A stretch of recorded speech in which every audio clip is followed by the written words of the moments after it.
finalize chapter number 4, and let's see just a short summary. We talked a lot about the new dynasty of Shet, the third child of Adam and Chava. After the long story we went over with the dynasty of Cain, they ended up with the descendants of Lamech, if you recall, and we saw what was the positive aspects of this dynasty, what was the failures, and mainly what was lacking regarding the connection with God Hashem was lacking at this dynasty that came from Cain.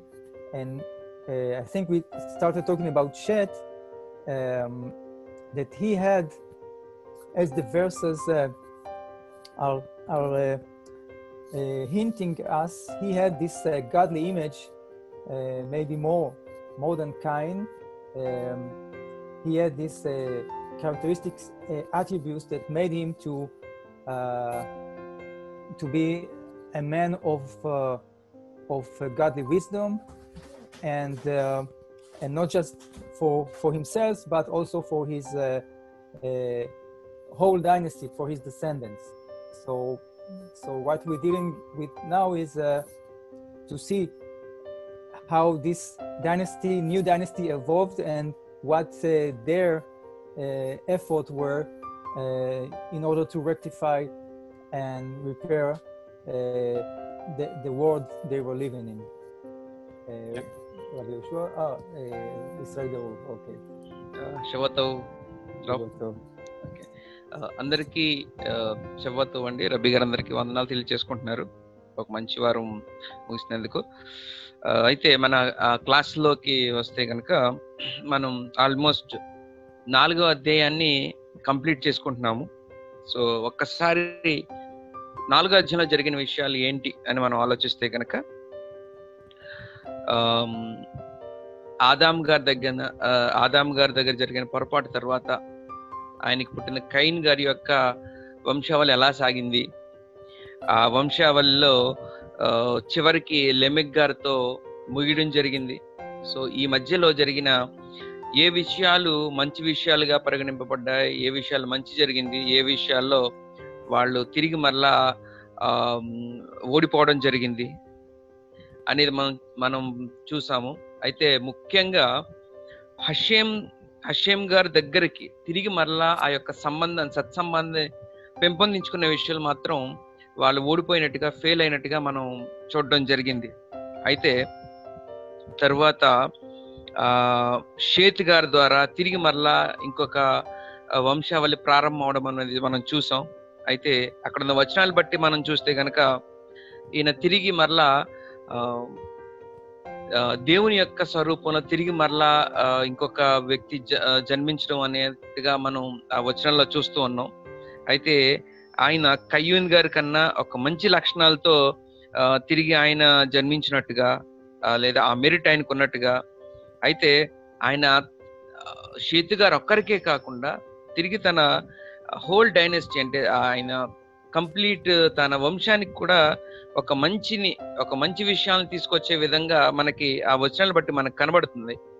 అయితే ఆయన తిరిగి ఆయన life లో ఏం చేశారు, తిరిగి మరలా Hashem గారి దగ్గరికి వెళ్ళడానికి ఏమన్నా ప్రయత్నం జరిగిందా, తిరిగి ఏదైతే పొరపాటు జరిగిందో దాన్ని సరిదిద్దే విషయాలు జరిగినాయా, ఏం జరిగిన విషయాలు మనం ఎదురుకెళ్ళినప్పుడు చూద్దాం. Rabbi Yaron, I think last week there is no any questions, but you had given little work to brother Yaron. Oh, of course. Yeah.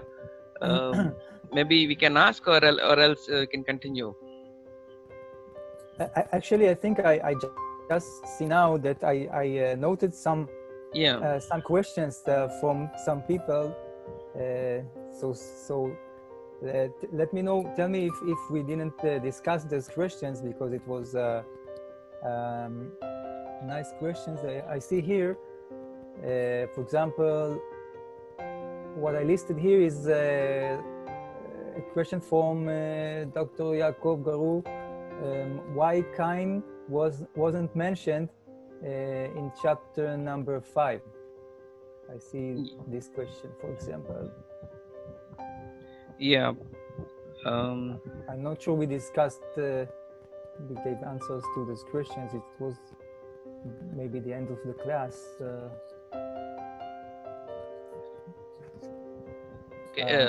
యాకోబ్ sir, yes. అది యాకోబ్ సార్, అది మనం డిస్కస్ చేసాం సార్. అది క్వశ్చన్ ఎందుకు మెన్షన్ చేయలేదు Kine gun అన్నప్పుడు మనం మాట్లాడుకున్నట్టుకున్నాం కదా sir.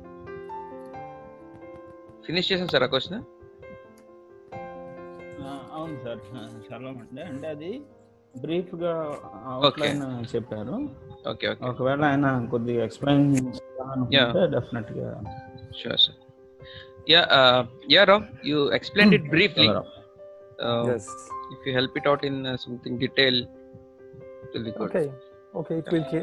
It will be useful to. It will help us to proceed to move on. So Okay. it's fine. Yep.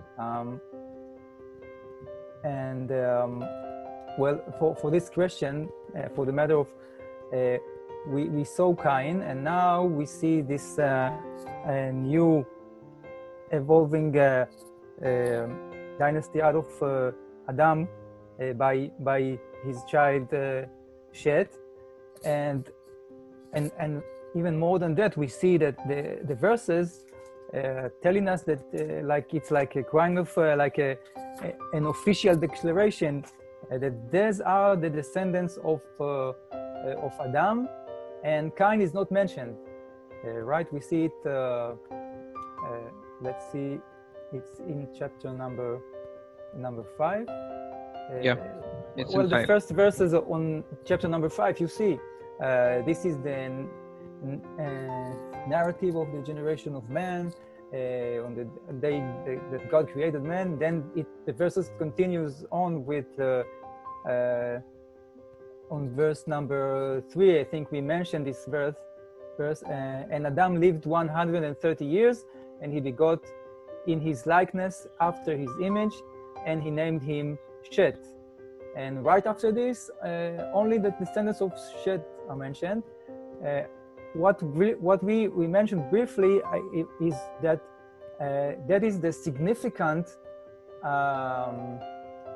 how to say, toladot. I want to find a word for the Hebrew word toladot. Maybe we can translate as outcomes. Toldot. It's toldot is like in Hebrew. It has few meanings. One is the next generations, or the children's, and one is maybe it can be understood as outcomes. And what's important for the Torah to tell us here is that the important outcomes they proceeded from Shet. Actually, we are only few generations before the flood, and the flood actually wiped out all the generations that came from Cain. If you recall, we mentioned it, maybe except for Naamah, that Naamah was the wife of Noach. So the important the people, the generations that put their mark on history, and that important for the next generations, for humanity, is the outcomes of Shet. And the outcome is like it's the meaning of rectifying the world. Right? The outcomes of helping to acquire or to address the mission that God has given man, right, in this world. So those are the descendants of Shet. That's their role. That's their merit to do, and that is why in the 4th chapter it doesn't mention how long each one of this generation live, and only here with the toladot of Adam and Shet, following by Shet, with the outcomes of Shet, it shows us that the history, the important fixing of over history continued with descendants of Adam. Okay, Sudharam. అయితే last week doctor Yakobi గారు ఒక ప్రశ్న అడిగారు. Sir, 5వ అధ్యాయంలో ఆదాము వంశావళి గ్రంథం ఇదే అని రాయబడినప్పుడు దాంట్లో మనకు 3వ వచనం వచ్చేసరికి ఆదాము 130 ఏండ్లు బ్రతికి తన పోలికగా తన స్వరూపమున కుమారుని కని అతనికి షేతు అని పేరు పెట్టెను అని, ఆ తర్వాత షేతు గారి నుంచి షేతు కనిన తర్వాత ఆదాము బ్రతికిన దినములని విషయాల్ని రాసుకుంటూ వచ్చారు కదా సార్. ఆ ముందు జరిగిన 2 అధ్యాయాలు పూర్తిగా కయ్యూని గారి గురించి, అతని వంశం గురించి పూర్తిగా అన్ని విషయాలు చెప్పిన తర్వాత ఆదాము వంశావళి గ్రంథం అని ఒక అఫీషియల్ డిక్లరేషన్ చేసినప్పుడు దానిలో అధికారికంగా ప్రకటించిన ఆ వంశావళిలో కయ్యూని గారి పేరు ఎందుకు పెట్టలేదండి, ఎందుకు రాయబడలేదు అని అడిగారు ప్రశ్న. దానికి సమాధానంగా రబీ గారు ఏం చెప్తున్నారంటే, యాక్చువల్గా తన తర్వాత వచ్చిన తరాలను నార్మల్గా జనరేషన్స్ వారసత్వం ఏ విధంగా వచ్చిందనడానికి తోల్దోత్ అంటారు. అయితే తోల్దోట్ అన్న పదానికి డిసెండెంట్స్, వారసులు అనే ఆ యొక్క అర్థం కాకుండా హిబ్రూలో ఇంకొక అర్థం కూడా ఉంది. మన తెలుగులో తీసుకుంటే ఫలితం, వారు చేసిన ఆ కార్యాల ఫలితం, లేకపోతే వారు చేసిన ఉద్దేశాల ఫలితం అనే ఒక అర్థం కూడా ఉంది. అంటే ఇక్కడ మనం ఎలా తీసుకోవచ్చు అంటే, మనం ఈ చరిత్ర తర్వాత జరిగిన చరిత్ర మనకు తెలుసు. ఎందుకంటే ఆ రోజు ఆ విధంగా కయ్యూని గారి దగ్గర నుంచి వచ్చిన మిగతా జనరేషన్స్ అన్ని, తర్వాత వచ్చిన జనరేషన్స్ అన్ని కూడా పూర్తిగా ఆ యొక్క గొప్ప ప్రళయం ద్వారా ప్రతి ఒక్కరూ కూడా చనిపోవడం అనేది జరిగింది. ఈ భూమి నుంచి తుడిచిపెట్టివేయడం జరిగింది, ఒక్క నామా గారు తప్ప. అది మనం చూసాం. అంటే వారి ద్వారా వచ్చిన పూర్తి ఫలితం అనేది తుడిచిపెట్టివేయబడింది మొత్తం ఈ భూమి మీద. కానీ ఇక్కడ స్పెసిఫిక్ గా చాలా ఇంపార్టెంట్ గా రాయబడిన విషయం ఏంటంటే, ఆ ఆదాము అవ్వ గారు ఏదైతే ప్రయత్నిస్తారో దాని యొక్క అవుట్కమ్, ఫలితం ఏదైతే ఉందో, ఏదైతే హషేం వారికి ఇవ్వబడిన ఆ యొక్క గొప్ప మిషన్, ఆ యొక్క పని ఏదైతే హషేం ఇచ్చారో దాన్ని సంపూర్తి చేయడంలో వారు అనుకున్న యొక్క కృషి యొక్క ఫలితం అది ఓన్లీ షేతు గారు మాత్రమే వెళ్ళడం జరిగింది. షేతు గారు మాత్రమే దాన్ని స్వీకరించడం జరిగింది. కాబట్టి ఎవరైతే స్వీకరించారో వారిని మాత్రమే దానిలో ఆ యొక్క వంశావళి గ్రంథంలో చేర్చడం జరిగింది తప్ప కయ్యూని గారు లేకపోతే వారి జనరేషన్ దాన్ని తీసుకోలేకపోయారు. కాబట్టి వారిని ఇక్కడ పెట్టడం జరగలేదు. ఇదొక గొప్ప ఇదొక అంటే ఆ విధంగా రాయడం కూడా గొప్ప పాఠం. ఎవరైతే హషేం చెప్పిన ఆ యొక్క బాధ్యతను తీసుకుంటారో వారి మాత్రమే గుర్తించబడతారు, వారు మాత్రమే దీనిలో రాయబడ్డారన్న దానికి రాయబడ్డారని రవి గారు ఎక్స్ప్లెయిన్ చేయడం జరిగింది. దేవకశారావు. Yes, okay. Right, we have some more questions I see.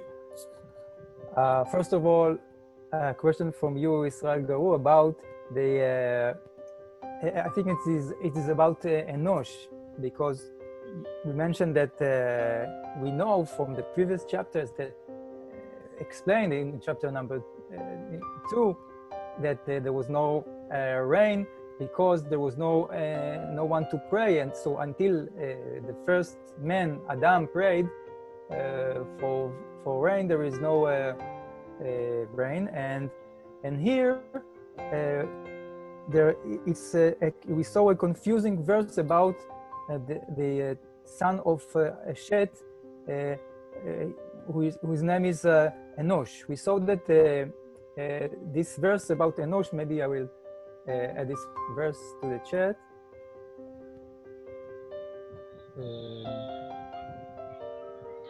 Yaron, you explained all those things. I think just Yes. brief it. That's all. Okay, so Yep. it's good. So we can continue to speak about Enosh. Yep. And Enosh,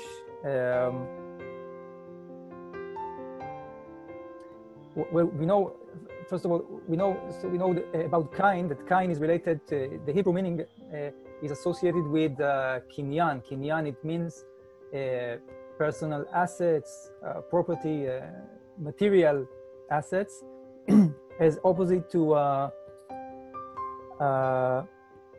Hevel, and also to Shet, because Shet was like an improved model that is much more balanced and focused on the connecting this world to the divine will, to serving the will of Hashem. That's what was unique about Shet. And then comes Enosh. And Enosh, we see this confusing verse about that it was the first time that people started calling in the name of Hashem, right? Yep. And what we saw that it's indeed confusing. Even in Hebrew, it's confusing because what it actually means is that it's not that it is that the first time, but rather it's the first time that that people started calling in the name of Hashem, but for the wrong motivation, or for in a greater distance from Hashem, that it was not like it was not accurate contacting with Hashem. It was something that they developed, like actually we call it the invention of religions. So that it's like a religious experience, an exciting emotional experience, and not like it's not like that Adam or other prophets just received a message from Hashem. It's different because they like invented maybe even they invented like a movement of we can call it a humanistic movement that is not connected to Hashem, and then they have that's why they have this false way of not properly serving Hashem and inventing all kinds of idols. It's like an idol worship. They saw that maybe Hashem has some deputies, or there are like lower entities that they can pray to. They can pray to the constellations in the stars, and that's what happened in the time of Enosh. Okay. మనం last week నేను అలాగే ఇంకొక madam గారు, I think Surya madam గారు అనుకుంటే, ఒక ప్రశ్న అడగడం జరిగింది. మనం 4వ అధ్యాయం 26వ వచనం గమనిస్తే గనక అక్కడ మరియు షేతునకు కూడా కుమారుడు పుట్టిన, అతనికి ఏనోష్ అని పేరు పెట్టినప్పుడు హషేం నామమున ప్రార్థన చేయటం ఆరంభమైనది అని ఉందండి. అదేంటండి, ముందు మనం 1వ అధ్యాయంలో 2వ అధ్యాయంలో చూసినప్పుడు ఆదాం గారు ప్రార్థన చేసినప్పుడే కదా ఇక్కడ వర్షం కురవడం జరిగింది, మొక్కలు పెరగడం జరిగింది, అన్ని విషయాలు జరిగినాయి కదా. అంటే ప్రార్థన అనేది అక్కడే ప్రారంభమైంది కదా. అదేంటి ఇక్కడ సడన్ గా 4వ అధ్యాయం 26 వచ్చేసరికి హషేం నామమున ప్రార్థన చేయడం మొట్టమొదటిసారి ప్రారంభమైంది అని చెప్పారు. అది కొంచెం కన్ఫ్యూజింగ్ ఉందండి. ఏంటి ఆ విషయాన్ని ఏంటి ఎలా అర్థం చేసుకోవాలని అడిగినప్పుడు రబ్బీ గారు ఏం చెప్పారంటే, మనకు తెలుసు కయీను గారు పుట్టినప్పుడు ఆయన పేరు కిన్యాన్ అనే రూట్ వర్డ్ నుంచి వస్తుంది. కిన్యాన్ అంటే వ్యక్తిగతమైన ఆస్తులు లేకపోతే ప్రాపర్టీ అనే అర్థంతో. సో ఆయన జీవితం మనం ఎదురు చూసినప్పుడు చాలా విషయాలు జరిగినవి, ఆ లైఫ్ సైకిల్ అంతా మనం చూసినప్పుడు హషేం దూరం అవడం జరిగింది. అయితే తర్వాత షేతు గారు పుట్టడం జరిగింది. అయితే షేతు గారు మనం అర్థం కూడా చూసుకున్నాం, ఫౌండేషన్ అని. సో ఆ యొక్క పునాది అనేది అంటే తిరిగి హషేం చేసిన ఆ బాధ్యతను తీసుకోవడానికి కానీ, లేకపోతే ఆదాము అవ్వల గారు చేసిన ఆ యొక్క ఏదైతే పొరపాటు ఉందో ఆ పొరపాటుని సరిదిద్దడానికి ఒక మంచి పునాది అనేది దొరకడం అనేది మనం చూస్తాం. అయితే సరైన విధానంలో